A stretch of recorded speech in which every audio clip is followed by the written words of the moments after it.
Bonjour à tous. Michael Burry estime que l'inflation pourrait ralentir en cours d'année et que la Fed inverserait sa stratégie et réduirait les taux d'intérêt.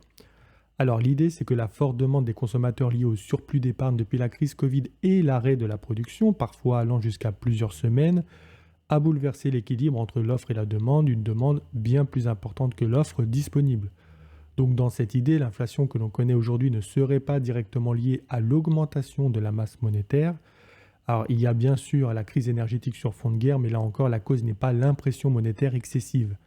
C'était d'ailleurs l'argumentation des banques centrales qui disait que l'inflation se résorberait d'elle-même, et je pense pour ma part qu'ils avaient raison, mais que la guerre en Ukraine, qui n'était bien évidemment pas anticipée, rallonge cette durée.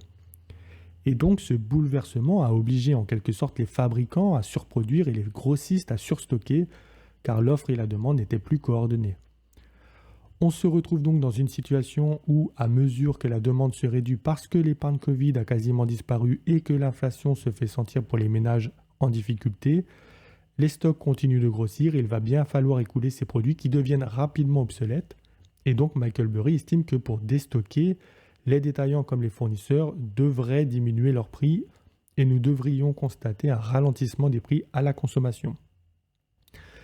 Je tiens à signaler d'ailleurs que Cathie Wood avait fait la même remarque il y a quelques semaines déjà, et du coup elle ne comprenait pas l'anticipation des marchés financiers pour une inflation forte et durable, et donc une hausse des taux importante, ce qui avait fait très mal à son fonds d'investissement ARK Innovation, qui a pris extrêmement cher sur les marchés financiers. Pour elle, c'était injustifié et injuste. Je suis, moi, personnellement, d'accord avec cette théorie et comme je l'avais dit dans ma vidéo 10 ans pour devenir riche, qui s'affiche normalement en haut, alors cette vidéo est assez longue pour les personnes qui ne l'ont pas vue, mais je pense qu'elle est vraiment intéressante et que ça vaut le coup de l'écouter.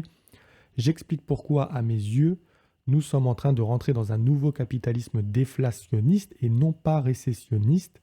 Et oui, même si nous étions habitués à voir les deux s'entremêler, je pense que c'est fini. Le capitalisme de demain est déflationniste sans être récessionniste.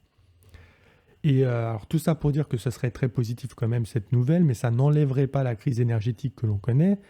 L'avantage de cette crise économique, si on devait trouver un avantage à ce qui se passe, c'est qu'elle devrait favoriser l'investissement et donc la croissance future. Et de toute façon, on allait y arriver. La transition écologique allait se faire. Alors plus en douceur et sur une décennie, finalement ça va se faire dans la douleur, mais ça va durer entre 2 et 4 années seulement. Et puis après, tout va repartir. Et la Russie savait très bien qu'on allait finir par quasiment arrêter d'acheter leur gaz et leur pétrole à mesure que les énergies renouvelables et les véhicules électriques se mettaient en place. C'est juste une accélération malheureuse d'un scénario déjà prévu.